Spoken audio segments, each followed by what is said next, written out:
Welcome to the TJ Malden Leadership Podcast, where we talk about life, leadership, and the gospel.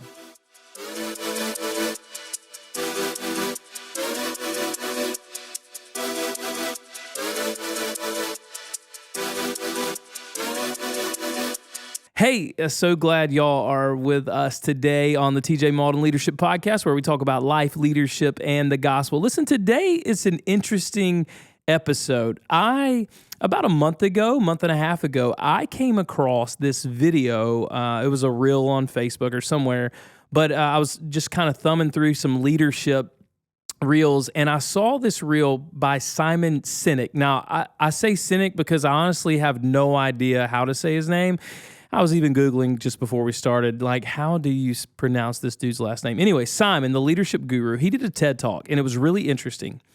And he said this, he was really kind of intrigued by how the Navy SEALs picked SEAL Team 6. Now, SEAL Team 6 is the best of the best of the best of the best. And so he said, I really wanted to understand how they chose who the best of the best. We know if you make it to be a Navy SEAL Special Forces, you've beat out all of these other people and you're considered the best. But even among the best, there's another level. And he said, I really wanted to understand how they evaluated it. And they said it to him like this. Well, it's kind of simple. And he draws a graph, and on one side there's trust, and on the other side there's performance. And what he says is if you're high performance and low trust, you're immediately disqualified. They're looking for someone, and the way he said Navy SEAL said it is not someone that you can just trust with your life, but also with your wife and your finances and your whole life, like this ultimate level of trust. And so it's like not just someone that you know is going to perform really, really, really well at their job, but someone that you could turn all of yourself over to and trust. And he said, what's interesting, the more that he talked and they kind of dug into this conversation when he was speaking with the military, he said they would even take someone of medium performance and high trust over someone that was high performance and low or medium trust. The idea there was that trust was so important that though performance really, really mattered, if there was no trust, you didn't really have anything. Well, that conversation, looking in on that clip from Simon, I really began to think, okay, what are some keys then? If they had two, right? Performance and trust was really big for them. I began to think about in my own life and in our organization here in Tifton at First Baptist, what are some keys to cultivating a high quality team, or even probably better said, what are 4 keys to being a high quality person, a high quality employee, a high quality leader, a high quality parent, a high quality friend? What are 4 things? And I pulled these 4 things from really kind of stretching out that performance and trust. I wanted to stretch it out and unpack it a little more than he did. And the first for me, kind of the foundational thing, and I had these mixed up for a little while when I had to rearrange them in my mind. So the first thing, that if you're thinking about what would it take to be, if you're going to be on my team, the things that I value, the things that I think ultimately all people value, what's the foundational, kind of the bedrock quality that makes you that teammate that everyone wants to have? And I would argue that the first would be character. Proverbs 10:19 says, whoever walks in integrity walks securely, but whoever takes a crooked path will be found out. So character is kind of the bedrock. I wouldn't even say kind of. Character is the bedrock, the foundation that you build trust, education, and performance on. Those are the 4 areas that we're going to be talking about today. But we have to start with character. And character, I've heard it said like this. I can't remember who said this phrase, but I heard this years and years ago. Character is who you are when no one is looking.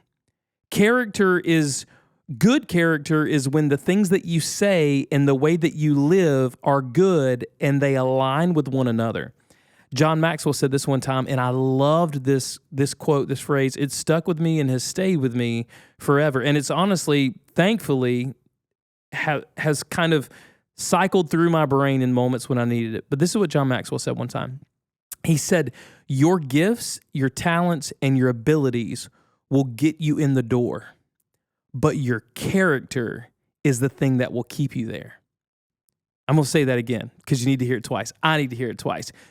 Your gifts, your talents, your abilities will get you in the door, but it's your character that keeps you there. Character is the foundation that you build everything else upon, who you really are at the core of your being, right? Like the foundation, the fountain, I guess, everything in your life flows from, can be good character, right?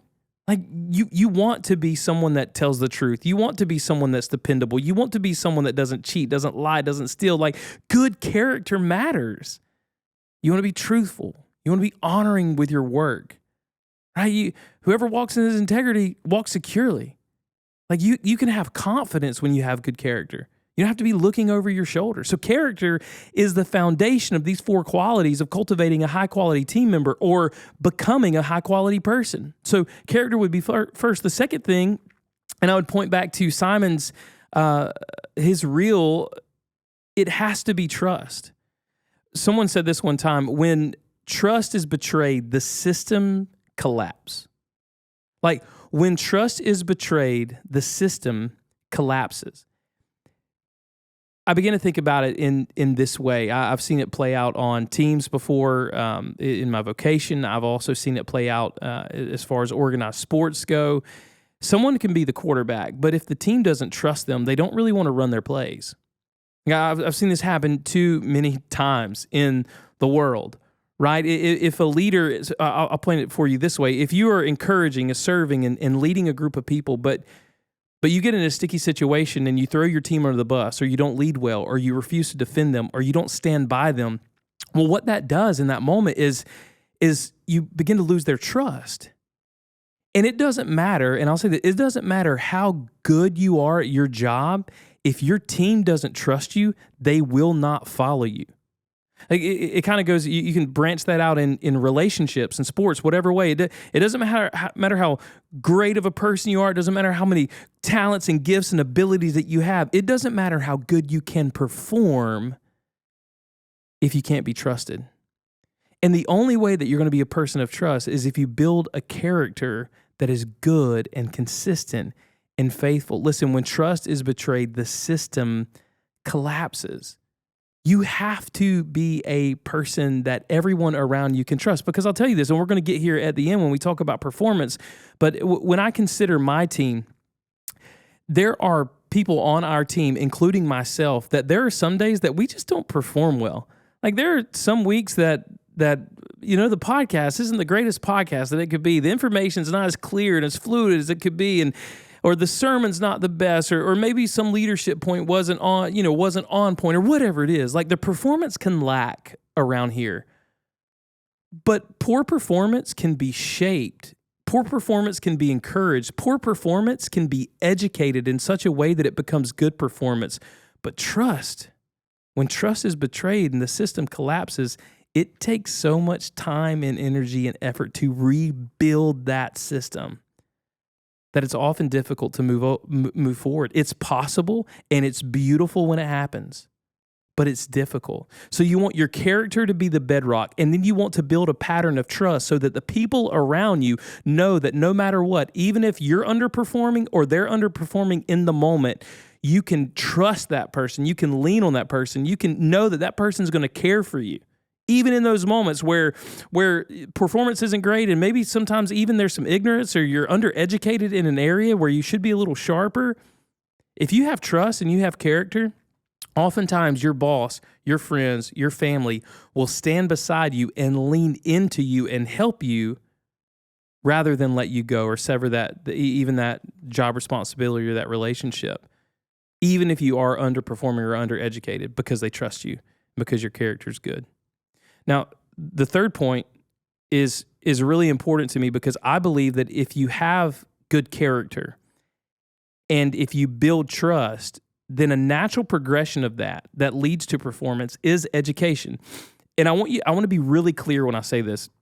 When I started, I'll just give you a story. When I started at First Baptist, I had no degree. I've been here almost 11 years. This fall will be 11 years. When I started at First Baptist, I had no education, no theological training. I had no degree. And so I started to go to school online while I was working a full-time job. My wife and I were married, and then we began to foster children. We were foster parents.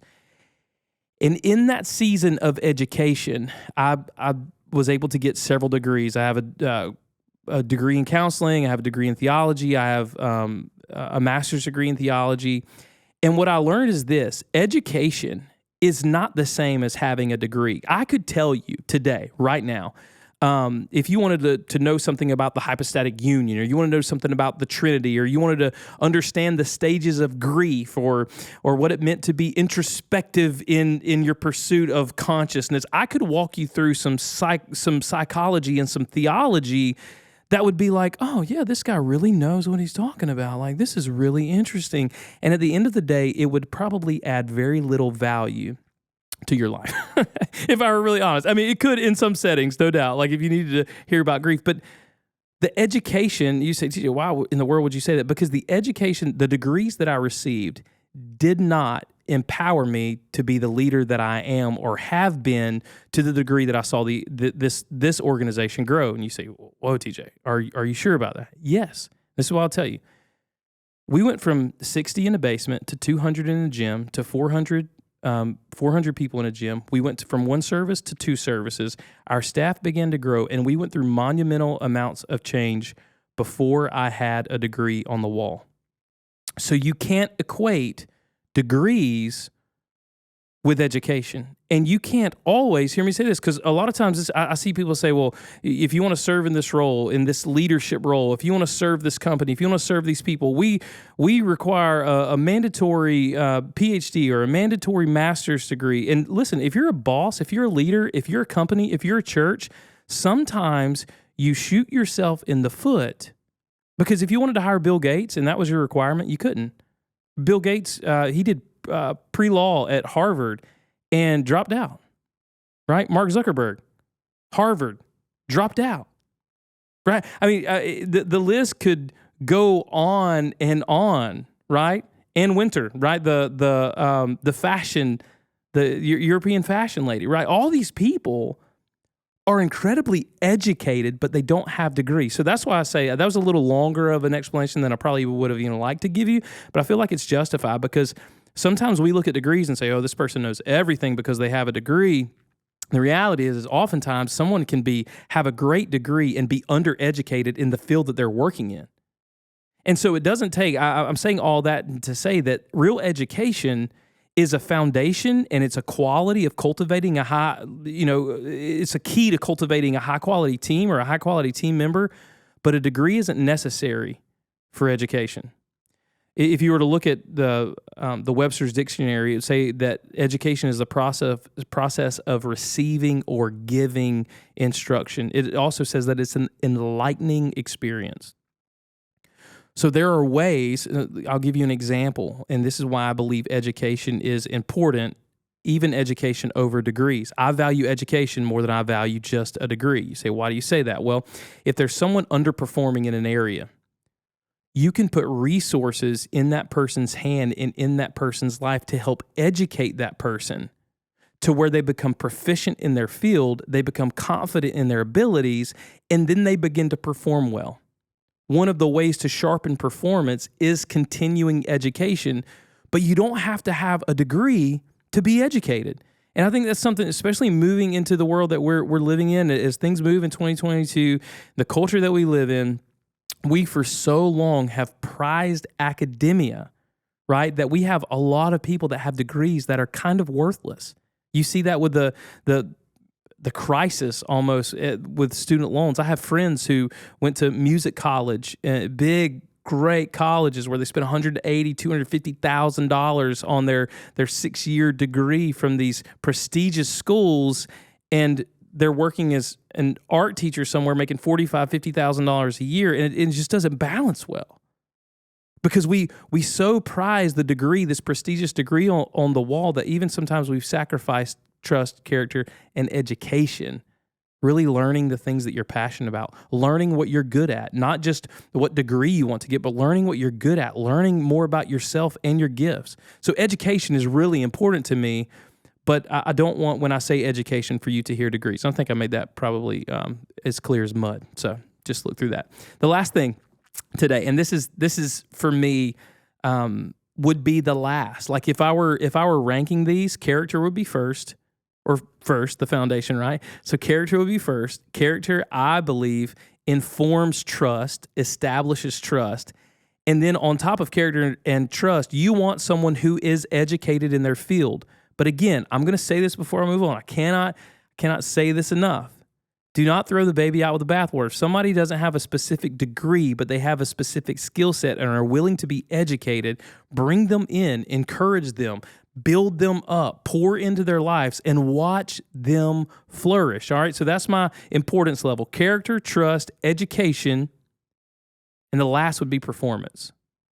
On my team, this is the way that I think of and even rank when I'm doing evaluations. Does this person have good character? Yes. Do I trust this person? And do I trust them with our team? Yes. Are they willing to learn? Right? Education. Yes. Are they underperforming? Maybe. I can live with underperforming for a season as long as this person has character, trust, and will educate themselves to become a better performer. So performance, I'm not saying that it's not important. We want to be excellent and we want to be efficient, right, in everything that we do. And that's the goal here in our organization. And I have a partnership here in the city, a gym that I own. We say all the time to each other, we want to be excellent because we believe that whatever we do, like 1 Corinthians tells us, right, whatever we do, whether we eat or drink, do it all for the glory of God. We believe, even in this podcast, when we do this, we're doing this to be excellent. We don't want to do a halfway job because people look in on this, and this is a representation of the Lord. It's a representation of our gifting. So we want to, don't hear me say that good character, being able to trust someone and someone willing to learn is an excuse for prolonged bad performance. That is not what I'm saying. What I am saying is performance is absolutely important, but don't sacrifice trust and character just so you can have someone around you that's really good at what they do. And don't throw someone out that's a poor performer if they have great character and you trust them and they're willing to learn. I really believe if you can wrap your mind and your heart around these 3 ideas, or these 4 ideas, if you will, and they all really kind of crescendo into performance, because here's the thing. If you look at long-standing, long-tenured people in whatever realm that you want, whether it's filmmaking, music, business, it doesn't matter. It's typically going to be someone whose character paved the way for them. They gained trust of a community. They were willing to educate themselves and to continue to learn, and it made their performance eventually great. And it was performance that got better and better and better. People who become really, really great in this life, leading teams and being on teams, are people who commit themselves to having good character, being trustworthy, being willing to learn. And listen, I'll say this too. This is a point that I didn't make earlier, but it's really, really important to the education aspect.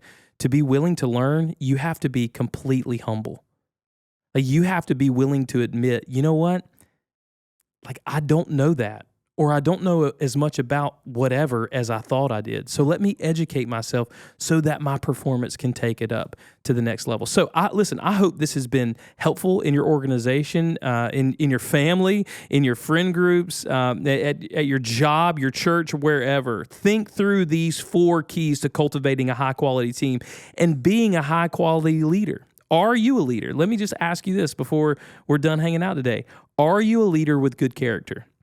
And when you examine your heart, like I said earlier, when you think about who you are when no one's around, is that kind of character that you can be proud of? Can you be proud of that kind of character? Then, are you someone that's trustworthy? Like, can people depend on you and count on you? Then, are you willing to learn? Learn from people who aren't like you, right? Are you willing to learn things that you don't know, to have hard conversations? Are you humble enough to admit that, you know what? I don't know everything, and I need somebody that knows more to begin to speak into my life. And the last thing, are you performing well? Are you doing everything that you do for the glory of God? Are you trying to operate in excellence in such a way that people look in on your life and your job and say, you know what? Man, that person is excellent. And there's got to be a reason they're so excellent. My reason, listen, I want to be great at what I do.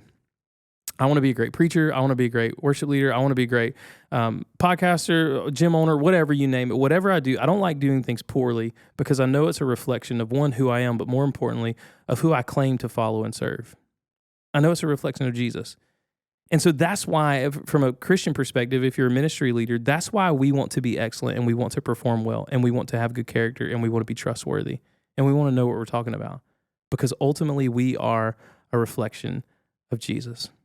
Well, listen, thanks so much for hanging out with me today. I hope you can glean something from these 4 keys to cultivating a high-quality team and being a high-quality leader. And know this for certain, we are always going to talk about life, leadership, and the gospel. If you glean something from this, it would mean a whole lot to me.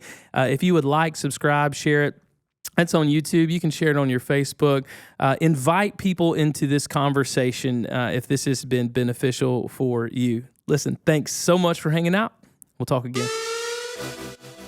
Thank you so much for listening to this episode of the TJ Malden Leadership Podcast, where we talk about life, leadership, and the gospel. If you enjoyed this episode, share with a friend. For more content, follow us on Instagram and YouTube. If you have any questions you would like to ask TJ, whether it is about life, leadership, or the gospel, you can email those to tjmaldenleadershippodcast@gmail.com. Thank you again for listening, and we hope you join us again on the TJ Malden Leadership Podcast.